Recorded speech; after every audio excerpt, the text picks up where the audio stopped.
Okay, so welcome everybody. We are here for our webinar, Ask the Experts about Hyacinths in honor of our Year of the Hyacinth. So this is very exciting. It's the right time of year for this. I'm Diane Blazek. I'm the Executive Director. So welcome to our Ask the Experts webinar. And we have our panelists I will introduce, and then I will let them say a few words about themselves and their companies. I did want to just mention that if everybody puts their Zoom view on speaker view, then you will be able to see the presentation as well as the presenters as they come up to give their answers and input. So with that, I will now introduce Kathleen Lallabarte and Brent Heath. Kathleen is with Longfield Gardens and Brent is from Brent and Becky Bulbs. So I will toss it over to you and you two can introduce yourselves.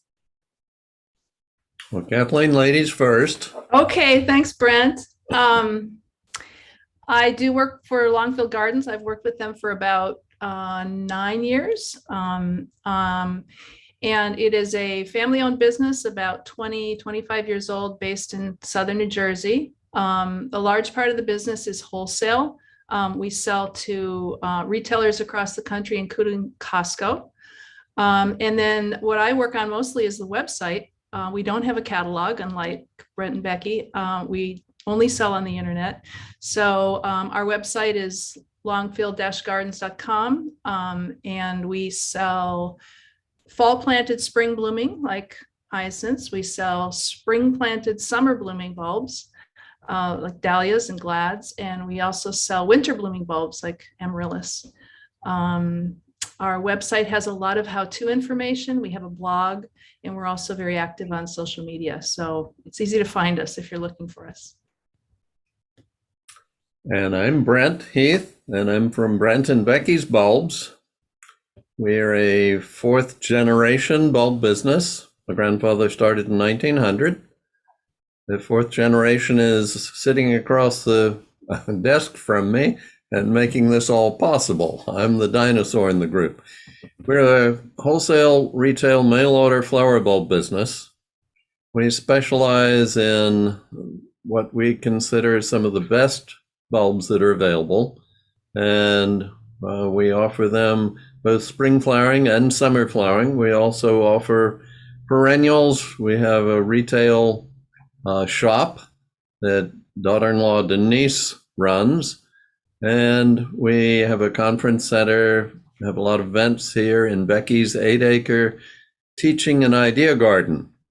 So a lot of activity here all the time. And Jay is zooming me all over the country these days. I've been blessed to have been to every state except North Dakota and Hawaii to lecture so far. And I'm happy to be here with you today. Thank you. And somebody just posted a question, and Deborah, you must have read my mind. Gail, who I introduced earlier, will post a website link for both Longfield and Brent and Becky's, as well as our Year of the Hyacinth webpage. So Gail will be doing that while we're doing our webinar here, and everybody will be able to access that by looking in the chat function. So with that, I would say that let's get started with the first couple of questions that I had in my lineup. So let's talk about the type of hyacinths that you would plant and where they come from. And I'm going to put a very beautiful picture up here so that our experts can talk a little bit about the type of hyacinths and where they come from. Brent, I'm sure you've been to Holland many more times than I have. So why don't you lead off with where they come from? We've had a business in Holland for 40 some years now, and we used to deal with your parent company. They used to supply us with bulbs. We're based largely in the northwest polder in Holland, which is a drained lake, and actually that's the dike and back where we grow our bulbs, and we're grown by growers who contract grow for us. But we're about 3 meters below sea level. They're grown on pure beach sand that's amended with compost.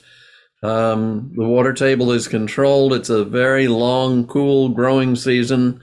We feel the ideal area in the world to grow almost all types of bulbs because you can manipulate the climate somewhat with some subtle changes. But this is where our hyacinth bulbs are coming from. And ours too. Excellent. Okay, and then Kathleen, I think you had addressed this with me earlier about there's not necessarily a lot of different types of hyacinths. So do you want to explain that? Well, I was just saying that most of the, unlike if you're doing something on tulips where there's, 8 big kinds of tulips that look very different. With hyacinths, most of the hyacinths that we plant in our gardens are Hyacinthus orientalis, or the Dutch hyacinth, sometimes it's called, and it has the individual spikes and a big cluster of flowers, and it stands about 8 or 10 inches tall. There are some other types, but not that common. So the ones you'll usually find are the same type, but very different in color. There's lots of wonderful colors. Not as many as there were years ago. In the 1800s, hyacinths were more popular than tulips, believe it or not. And there were thousands of varieties. But these days, there's probably, I don't know, Brent, 40 in the trade, something like that, and probably 20 that you'll find readily. But there's plenty of choices, and they're really beautiful choices. And the beauty of hyacinths is there's every color in the spectrum represented, where that doesn't happen in many other flowers. Even though they call some tulips blue, there are no blue tulips yet. Anyhow, but there are very blue hyacinths. There are also, we sell multi-flowering hyacinths where one bulb produces 5 or 6 bloom stalks. They're a bit smaller, but they're very nice for forcing. They're very nice for gardens as well. There are also double flowering hyacinths that we offer where the center of the floret is filled with petaloids.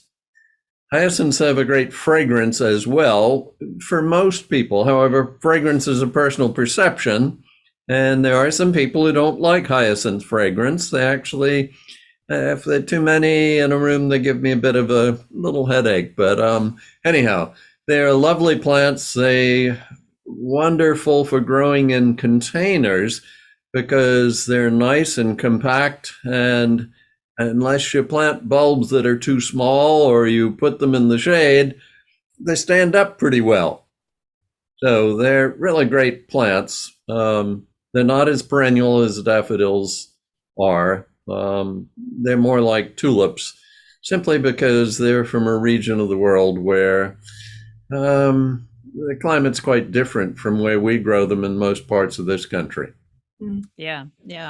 So you've put a few teasers out there with the many different types and colors. And so we're going to save some additional photos, and we're going to talk about some of the varieties that both of your companies offer that are some of the more popular ones. So we will get to that after a few questions. Let's start with planting. The reason we're having this webinar in October is, for the most part, this is the best time to plant, but maybe each of you can address that. I know that maybe there's different areas that maybe could plant at slightly different times, or tell us the pros and cons, tell us what our friends in the South should do if they're wanting to plant hyacinths. Those questions are next for you. Well, Brent and I live in very different parts of the country. I'm in the upper Northeast in Vermont. Brent, you guys are in Virginia, is that? In Virginia, the middle Atlantic. Yeah. So I'm in zone 4, and I can tell you up here, it is time to plant hyacinths. Mine came this week, and I'll be planting them starting this weekend and over the next couple weekends.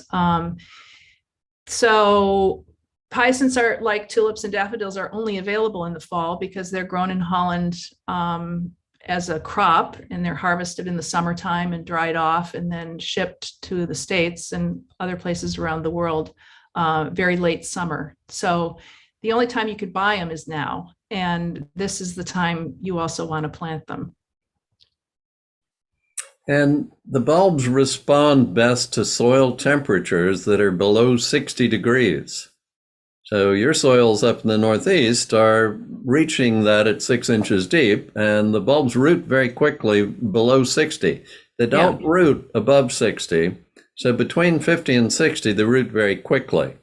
So if the Northeast planting is now, we're shipping out orders to all of our northern customers, whereas Middle Atlantic, we will ship in the end of October and into the month of November. And our southern customers, we even ship into December, because often their soil is not cool enough until the first frost is often a good indicator of the right time to plant.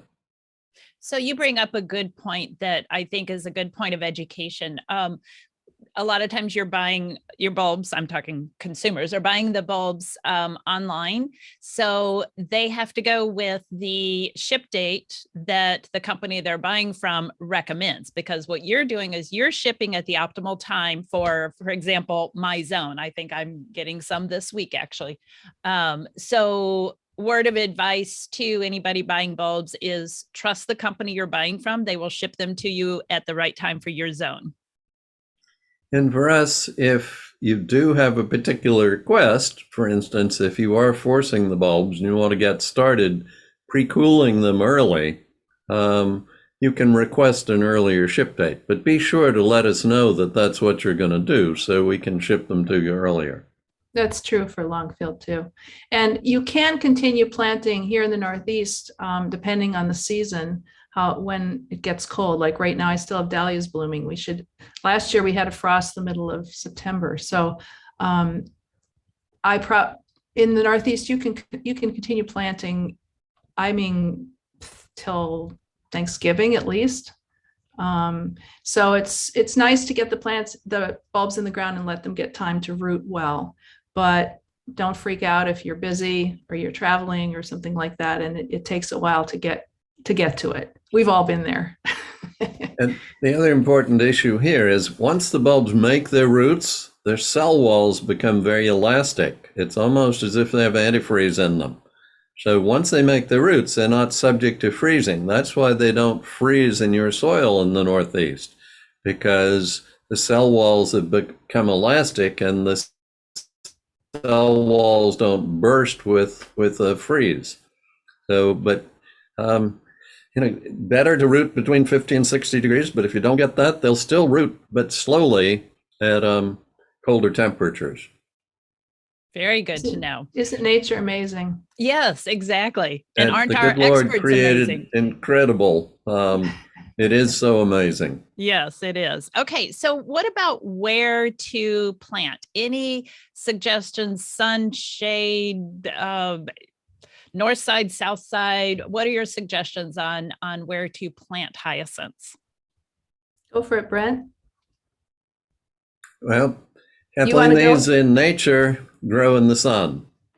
They're not particularly shade tolerant. However, given their nature in that in many climates, they are typically from the Middle East and the Mediterranean area where they're not as cold, but given that nature in some of our cooler climates, they tend not to persist for long periods of time like daffodils. So you can treat them as an annual, and we'll always have more for you next year if you decide. But the blooms often get smaller next year. They're not as big in their second and third years as they were that first year you planted them. Here, the picture in Holland, they've been grown under ideal circumstances, and often we don't have them under the most ideal. But they do want to be in the sun, and they do need a dry summer dormancy. They like to sleep in a dry bed. Okay, good tips. What about, I'm going to kind of combine this. We have to deal with what Mother Nature sends our way, cute and cuddly and whatever. So what about moles? What about other critters? What about rabbits? What about other insects or diseases? Any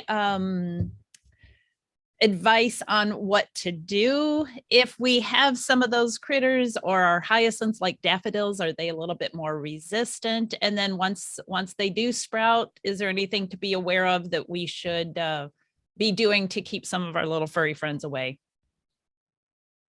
I'd say Kathleen, I hyacinths started first last. hyacinths aren't as nothing is quite as deer resistant as daffodils. So if you have a big deer problem, daffodils are your spring bulbs.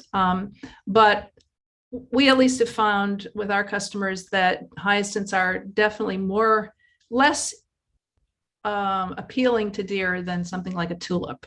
But deer, as you know, if you have a deer problem, deer will eat virtually anything if they're hungry enough.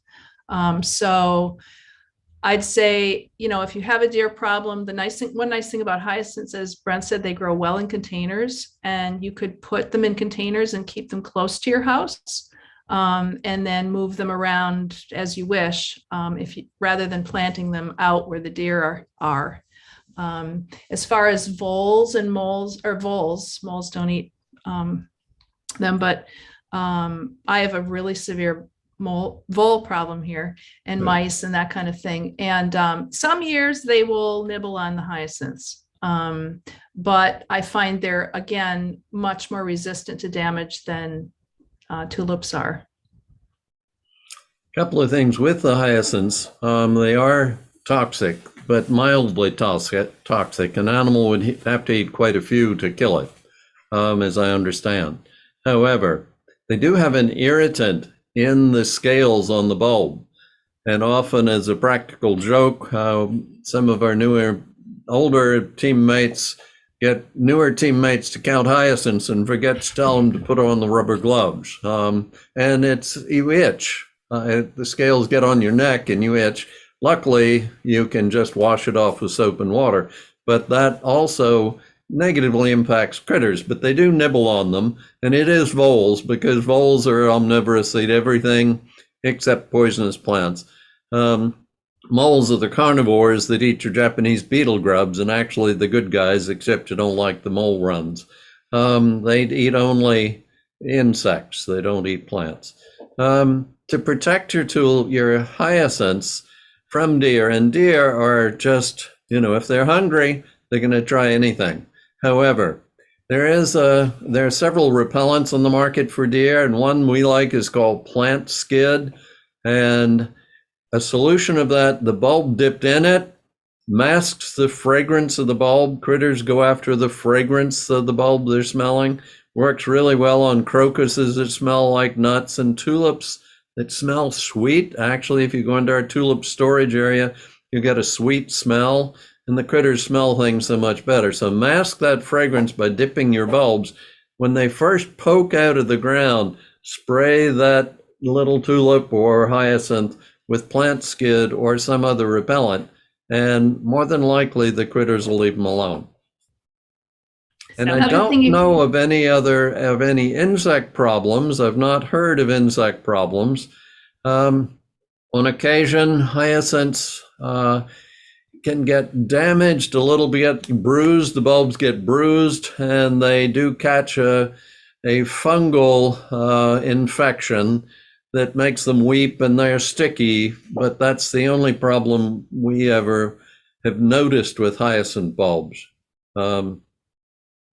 Once the plants are growing, sometimes, especially after they've bloomed and you're waiting for the foliage to kind of dry off, sometimes they get kind of melty. The foliage softens. I think it's a little bit of a fungal thing.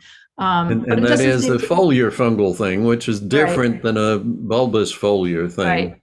And typically that's too much moisture. Right. We often kill plants with kindless, and mindless irrigation is one of the worst things that can happen in a flower garden, in a bulb garden in particular. Or in mindless irrigation that comes on at 3 o'clock in the morning, whether you need it or not. We should have soil sensors to tell us when we need to water. Right. And then there's wet climates like I live in, where springs are very wet. And so it can make it challenging for those bulbs to have enough time to dry off before they get damaged by fungal disease. But really, it's as Brent said, most people grow hyacinths as annuals, I think, like they do tulips. So you plant the bulbs in fall, love them to pieces in spring, and then pull out the bulb and the foliage. If you want, I find that they do persist for usually 2 years. They do pretty well. The second year, your flowers will be a little bit smaller. You might get 2 stems rather than one big one. But what I often do is plant bulbs every single year, but I don't take out the old bulbs. So then what happens is that the last year's bulbs actually bloom sooner because they're rooted and they're already developed.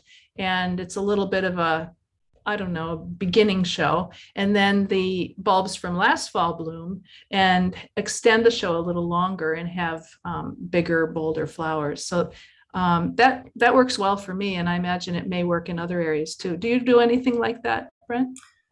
We do. I don't dig and get rid of bulbs at all. I leave them there. And I find that when I have them planted with perennials and other plants as companions that are coming up in the spring, following the spring flowering bulbs, they help to keep them on the drier side. Also, we garden on berms. Becky's garden is in heavy soil, so she uses a lot of berms in her garden. And on the berms, they tend to come back a whole lot better than they do where they stay too moist later in the spring and in the summer. So good elevation, good drainage is important. Excellent. Okay, I see one of the questions we have is, do all bulbs, well, we're talking about hyacinths right now, do they like to be dry in the summer after blooming? So I'm hearing a resounding yes, they like to be dry in the summer after they bloom. They do. Okay. If they're moist when the soil is warm, that's much more, much easier for the funguses to find them and attack them. And the funguses are what kill most of our bulbs. And then a related kind of question, how do I keep my hyacinth flower stems from flopping over? Why are they weak and why do they flop over? Well, my thought is in Holland, they plant great big bulbs. We plant 15 to 16 centimeters bulbs, a little smaller than a tennis ball, bigger than a golf ball. But if we go larger than that, the florets are so heavy, they're top heavy. And in Kokenhof, the garden in Holland, they stick a piece of wire down through the center of the flower to make them stand up straight with the really big flowers. If you plant them in the shade, they're going to stretch for light, and then they often flop over. So plant them in full sun, in the shade, you're more than likely going to have them flop. And would it be a case of a first year will have a stronger bulb, and as they age, maybe the second, or if you get a third year, will they be a weaker stem? Well, they will be smaller, thinner stems, and they don't have as many florets to pull them over, for gravity to pull them over. Okay. Often where we had one bulb, we'll have a cluster of several stems, like the multi-flowering hyacinths. Okay, great. You guys had kind of talked about things to plant with hyacinths, and I think we have a couple pictures here about design tips. So one of my questions was, how do we do it? Should we not plant them in little rows of soldiers, or is that a good idea? Or what can you plant with them, like companion plants? So I think we have a couple slides here that might give us, some ideas on how to design with bulbs. I think hyacinths, like most bulbs, look best when they're in clusters. So that would mean 5 or more bulbs in a group.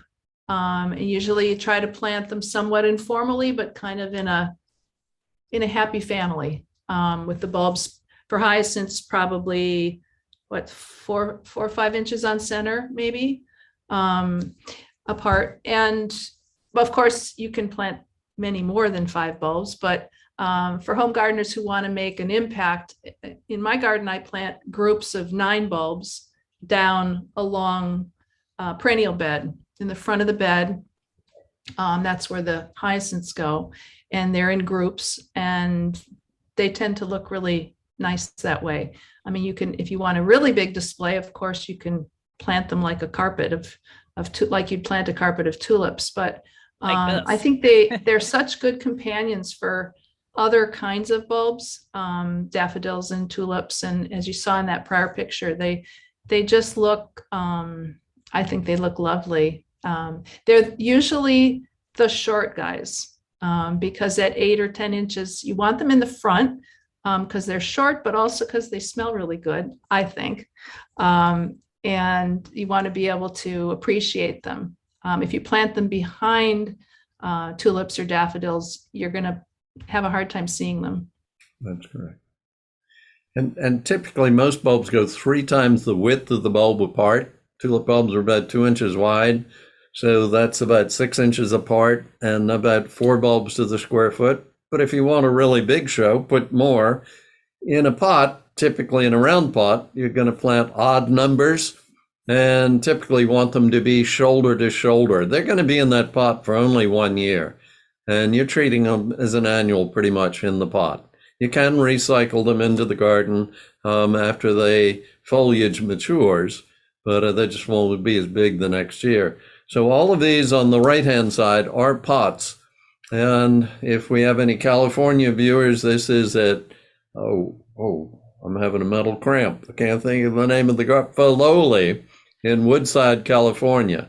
They do incredible pot plant displays or pot bulb displays. And you know, that's about $150 worth of bulbs right there.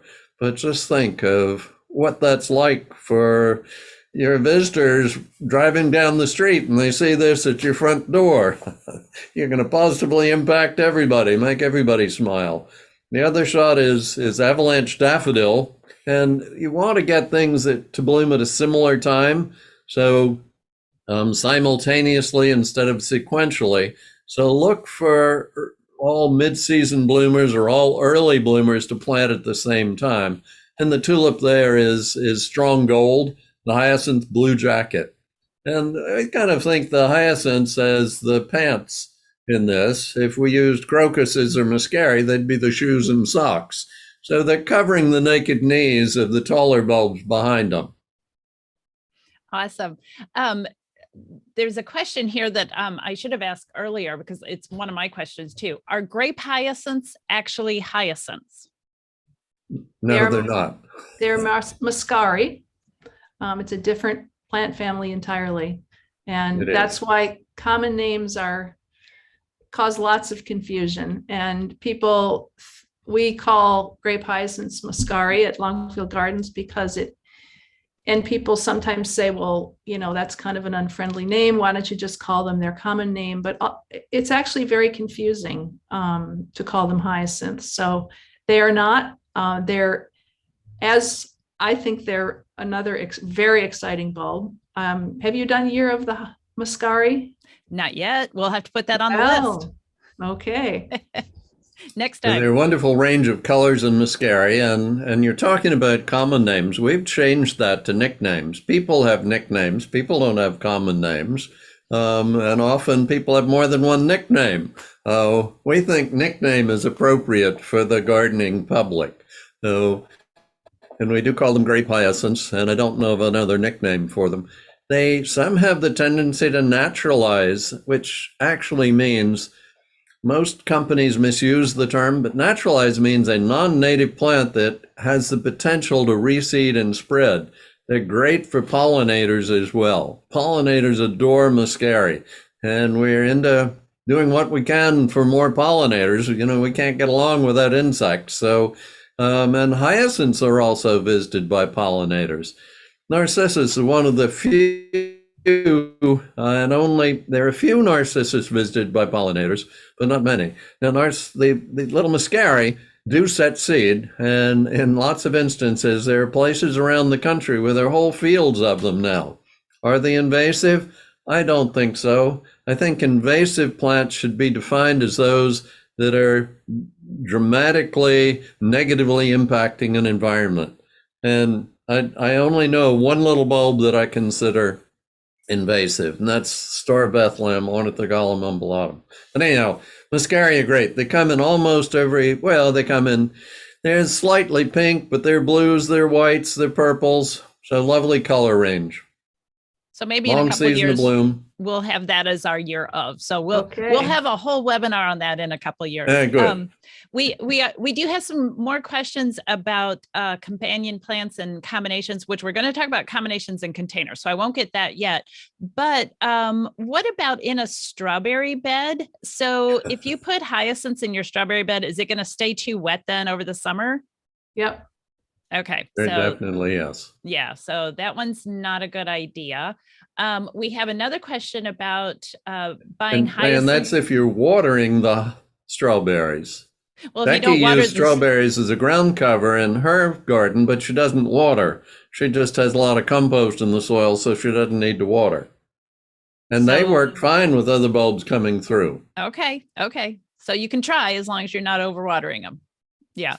And somebody had asked a question about buying hyacinths in the spring to have in the house. I'm assuming as forced bulbs.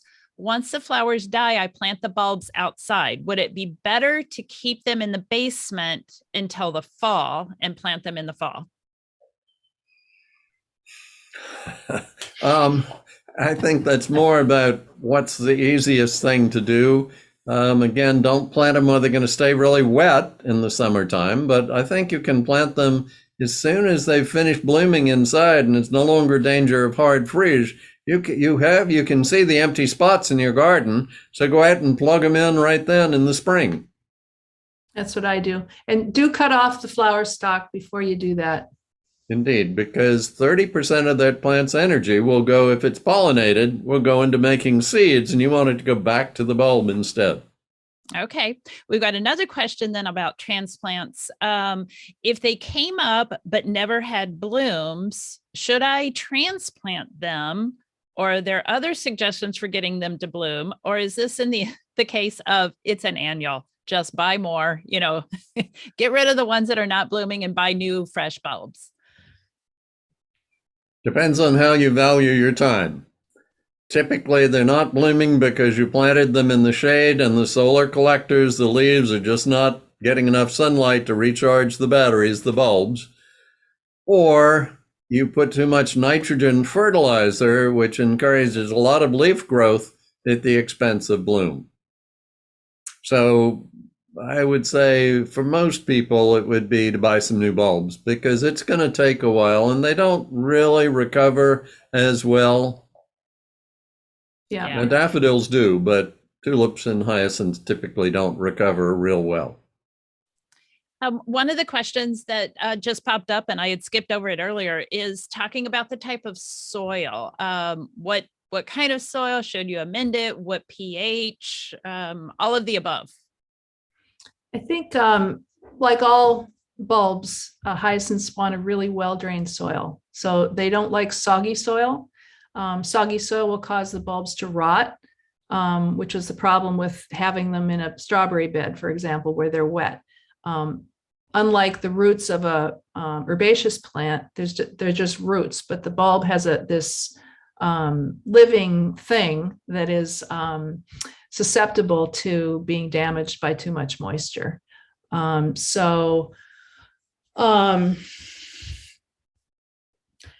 Well-drained soil, I mean, we throw that around. Not everybody knows what that means. It means soil where water doesn't puddle. So if it rains, the water percolates down through the soil and moves on. And so if your soil tends to be heavy, there's a couple of options. You can plant on a slope or a raised area like Brent was saying that Becky plants on. I do the same because our soil is heavy here. So a way that by changing the elevation, you're helping the water to drain away from the bulb. In Holland, they are grown on pure sand. That's the ideal. In where they're native to, the places where they grow wild, it's very stony and sandy, rocky kind of poor soil, you'd normally say. So they don't need a ton of nutrition. You don't want to give them lots of nitrogen.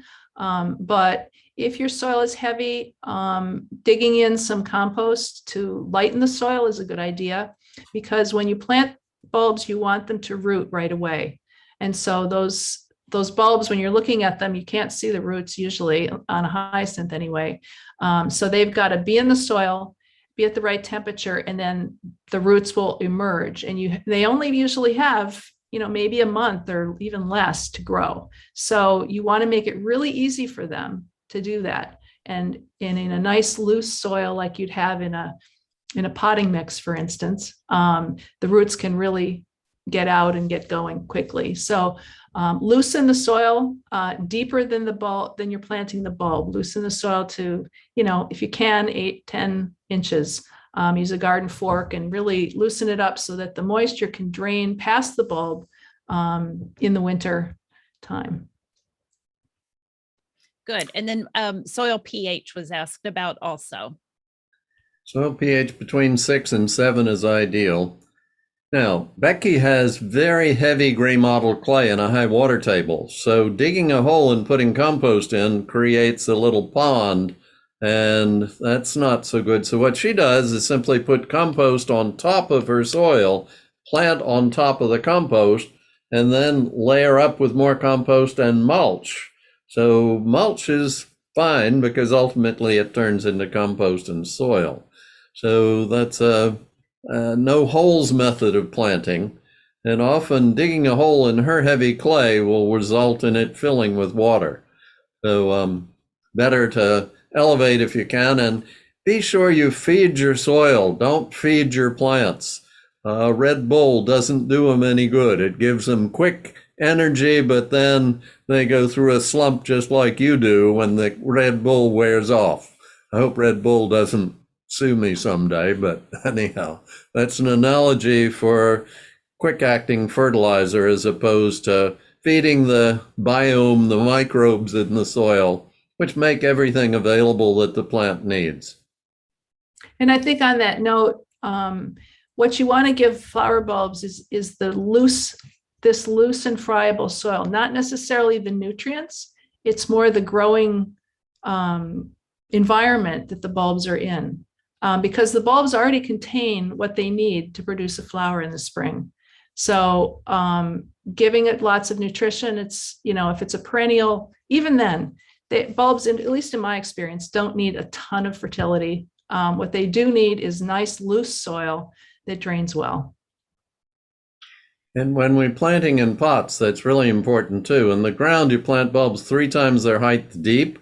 That's how much soil is on top of the bulb. So typically about 6 inches to the bottom of the hole. In a pot, however, it differs in that you want about that much soil under the bulb. So plant the bulb closer to the surface so all that soil benefits the roots so they can really expand well. Great, great. Okay, so we have that as a couple of, here we go. Let's talk a little bit more about planting in containers. As far as it looks like there's some tips here on what you might plant with.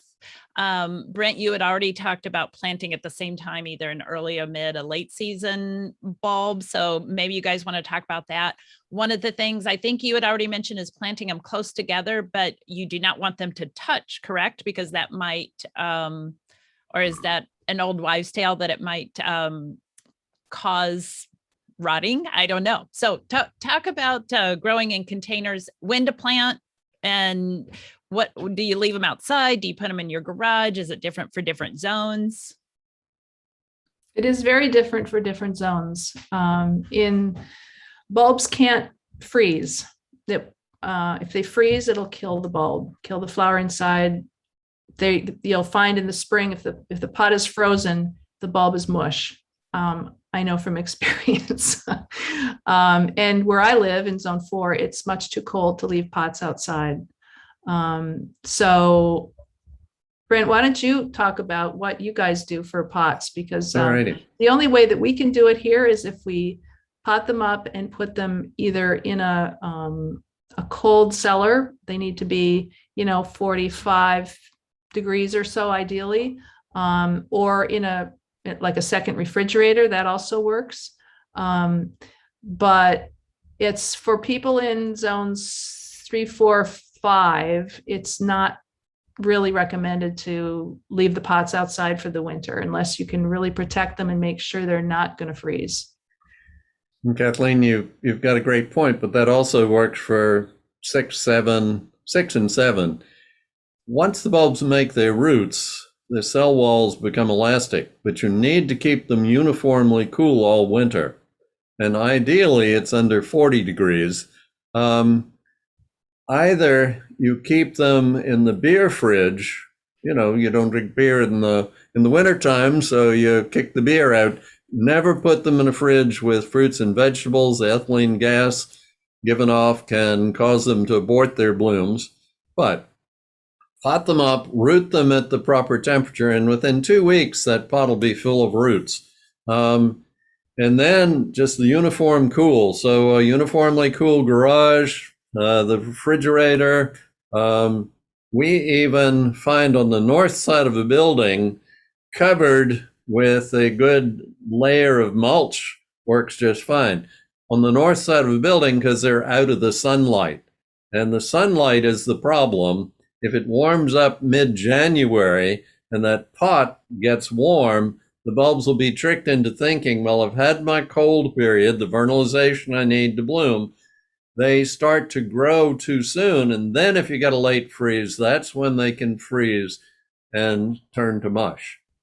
But once they've made the roots, I think we have customers in Minneapolis and places like that who followed the container.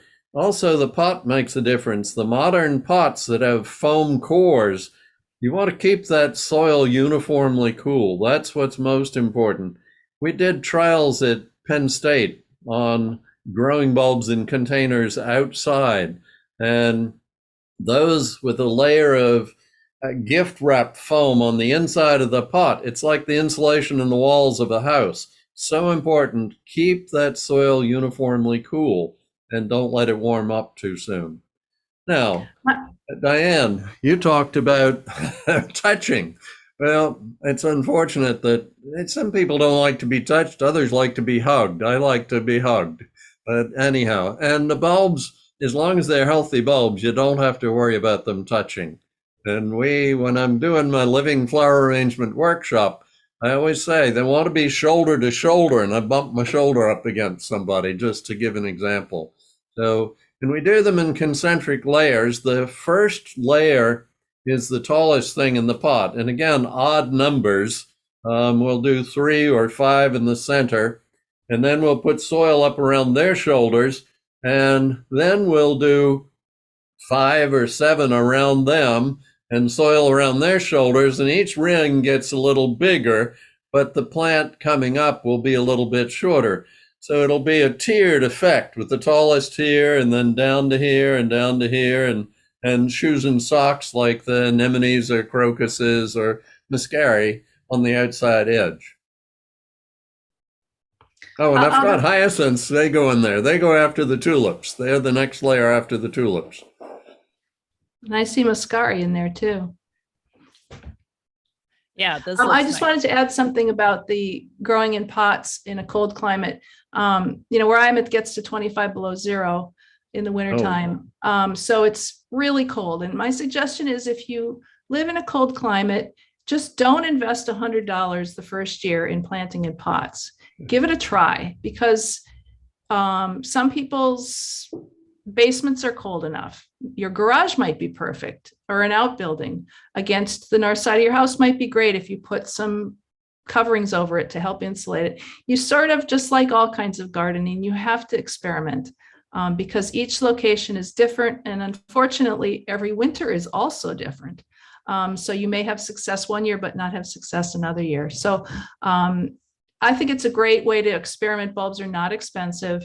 Pick a big pot, put some bulbs in, and take your best shot at it. And you may find that you really have it figured out, and it's a new thing you can do every fall. And you're so right.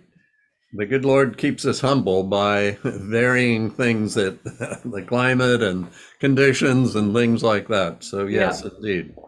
So I'm going to go through some of our pictures with just showing the varieties, but maybe you guys can continue talking about forcing indoors for winter blooms. And I'll just go through some of our individual varieties here while you guys talk about some indoor forcing.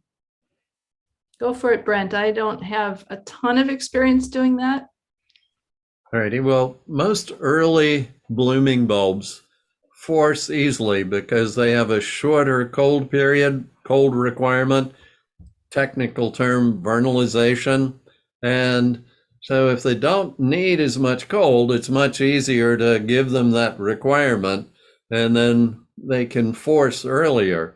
We have some bulbs that are very early bloomers, and they only take 8 to 10 weeks of cooling prior to forcing. And when you bring them out to force them, it's important that they have several things. And one is sufficient light, but cool light. Lights at the ceiling are not enough. The light needs to be a grow light or a cool fluorescent just a foot above them. And that will help to keep them nice and compact. But cool, if they're forced in a cool atmosphere, they will last a lot longer and be a whole lot better than if they're in a very warm atmosphere. The other is, if you want to get them to come quickly, put a seedling heat mat under them. They're inexpensive. You use them for starting vegetables and annuals or whatever. And that 70-degree uniform temperature underneath will get them to come quickly. Water, but don't overwater. As they begin to grow, you increase the amount of water you're giving them, but don't keep the pot soggy. And you can force mid-season bloomers just fine. It's just you want 10 to 12 weeks of cooling. If you're going to grow late bloomers, they take almost a full 16 weeks of cooling. So they are much more difficult to force. But every year we do a lot of bulbs for the Philadelphia Flower Show in March, and the early bloomers are cinched. They're just really easy to do. Right. Okay, so I went through some of the individual varieties, and now we've got some mixes, and I'm going to let each of you just kind of talk about some of your mixes, how you choose them. And I think we have 2 or 3 mixes from each one of you. So Kathleen, I think yours are first. All right. This is probably our most popular hyacinth mix because hyacinths offer one of the best blues in the garden. Blue is a color that most gardeners covet. And there are few flowers that can provide that really true blue. Himalayan poppy is one, which is incredibly difficult to grow. But hyacinths are super easy to grow, and they will give you that amazing blue color.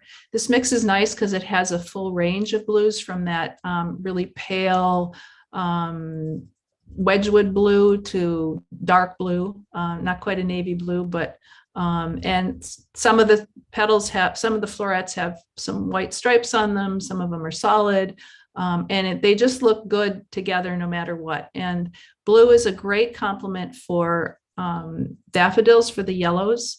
They just look beautiful with the yellows. And so this is actually the mix that I plant every year. I plant, as I said, clusters of about 9 bulbs, about 8 groups going down a long path. And because they're different varieties, they also bloom at a little bit different times, and that extends the show as well. Great. I was going to ask that if the mixes were typically made up of all the same bloom times, or if you guys typically made a mix with varying bloom times. It's pretty similar. It's not like tulip mixes where you can have a early blooming mid-season and a late season. Hyacinths are going to bloom in early spring when it's cool, and they're at a relatively similar time. Great. We do have another question here. Does the color have any relation to the hardiness? No, I don't think so. I never heard that. No. Okay. Any comments on the moonbeam mix? Nope, just kind of shows you some of the range of colors that you can choose from, and they all look good with each other. Yeah, that's very nice. Okay, Brent, here's one of your mixes. And this is, we try to get each of the colors represented. And we planted this one in a bed of Arabis, which is a perennial in some climates, but it's a shoes and socks plant. It's kind of the carpet underneath because we don't like to see the soil. And we gave these a little more distance apart. And actually, this did come back for about 3 years for us. But you've got red. Now, red is on the pinkish side of red. And we do have yellows and the pinks. So it's a fun mix. We try to get every color of hyacinths all in the same mix. We the lovely blues together were great, and I'm not sure, we don't mixes, and this is our hyacinth mix, but we don't sell as many mixes. We sell more individual cultivars. And it costs money to make a mix because you've got to make sure you have the right proportions in it. So typically our mixes sell for more than the individual cultivars. Yes, but that is almost every color in the rainbow. You could certainly make your own mixes very easily by just buying the colors and mixing them in a bucket and planting them. And certainly the blues and the whites blend with every other color, I think, of every other plant. Right. Yeah. So we have another question here about somebody who lives in coastal zone 8. So it's asking which hyacinths are best, or what are your tips to somebody in a coastal zone 8 for planting hyacinths? Well, for instance, our southern botanical gardens, many of our bulbs go to public gardens around the country, and those in zone 8, we have one cooling cell, we call it, where we gradually lower the temperature, and we do pre-cool all of their bulbs. We also pre-cool bulbs for people who do want to force them and don't have their own fridge. But they are cooled at about 35 degrees, and we ship them out in December.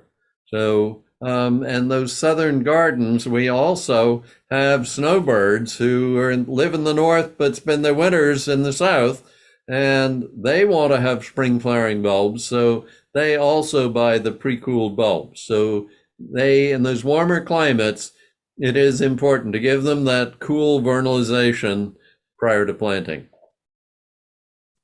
because they may not get it in the soil. Yep. Exactly. Yeah. What about using hyacinths as cut flowers? Since I'm a big fan of the fragrance, I could sleep on a bed of hyacinths very easily. I like thinking about that idea. I think myself. we use the term cut flower a bit erroneously, just like calling plants common. I think most bulb flowers are not cut. Most are pulled away from the bulb or picked, like daffodils. So we actually, in the cut flower market in Holland, the hyacinths are all pulled away from the bulb. Then you got a longer and better stem that actually holds water better. And they do make great cut flowers. I use them. Most guys don't arrange flowers, but I do. We have a flower ministry at our church, and once a week the ladies come and pick up the arrangements I make and take them to people who are sick or bereaved or something. In any event, I love using hyacinths with daffodils and tulips. They're that outside edge of the pot, and the fragrance. We've only had a few people complain about the fragrance. They're quite long lasting for flowers, I find. Yes. They have a lot of, when you cut a stem, they just are oozing. They're very full of moisture. Sometimes I will dig a hyacinth in bloom, dig up the bulb, and I have some really tall vases, and I put the whole flower in a tall vase with the bulb. That lasts even longer than a cut bulb. Yes, Because the bulb continues to feed the flower while it's in the vase. I think it looks beautiful like that. Not everybody likes it. And if you don't, you can cut the stem just at the base of the bulb. Do know that if you do cut a hyacinth or pull the stem out away from the bulb, you can do that if you want to and keep the foliage attached to the bulb, then it's possible that the bulb could bloom again another year. If you cut off the foliage with the flower and leave behind the bulb has no way of regenerating itself. And so you might as well just pull the whole thing out while it's all attached and then replant the next year. Yeah, good tip. Yeah. Okay, so the ooze that comes out. As a follow-up, ooze that comes out when you do cut it, that also clogs the stems of other bulbs. Sorry. Oh, that's okay. Like daffodils do. That's right. Yeah. So sometimes one thing to do is stand it in a stand the hyacinths just as you stand daffodils in a vase of cool water for an hour or so. Let some of that sap drain out, and then don't recut the stem. But then you can put it into a vase and you will leave behind most of that kind of gooey sap. Didn't know that. Glad you brought that up. I want to give our guest one more chance. She was asking, as a follow-up to Coastal Zone 8, you had talked about pre-cooling them. You can pre-cool for your customers. So what's the best time to plant hyacinths in Coastal Zone 8 after they've been pre-cooled?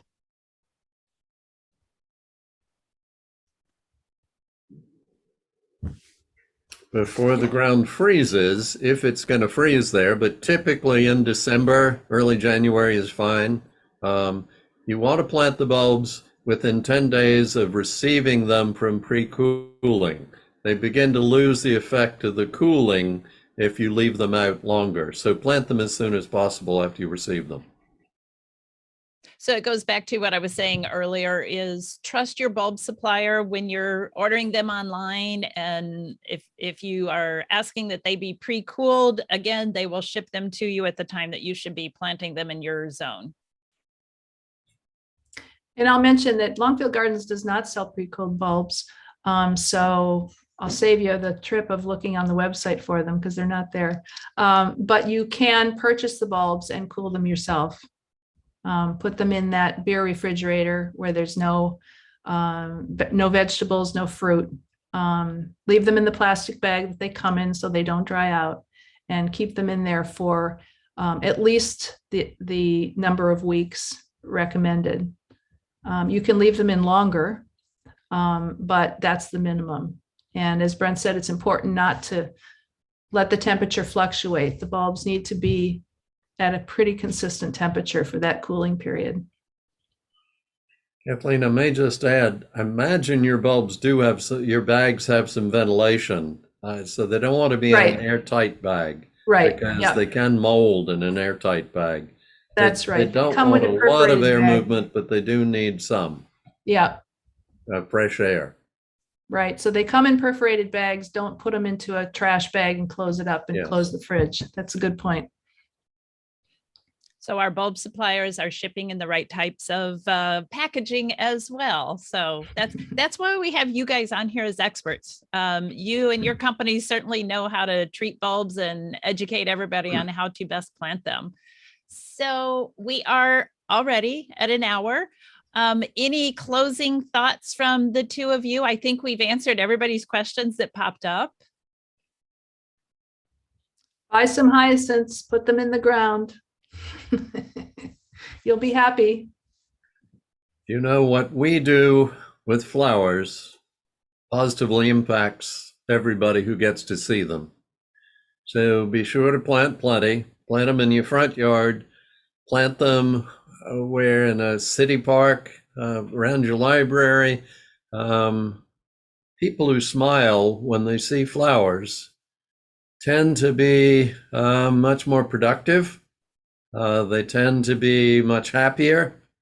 And I think at some point in time, if we had enough flowers in the world for people to see, we could maybe achieve world peace. So our motto is plant bulbs and harvest smiles. I love that. And flowers will create world peace. That's wonderful. So thank you to everybody. Really appreciate your participation, Brent and Kathleen. We appreciate your time. We appreciate everything your companies do. And stay tuned. Who knows what the bulbs will be in future years? So come back to the NGB website for that information and more inspiration. So have a great weekend, everybody. Thanks. Thank you for having Take us. care. Bye, Brent. Kathleen.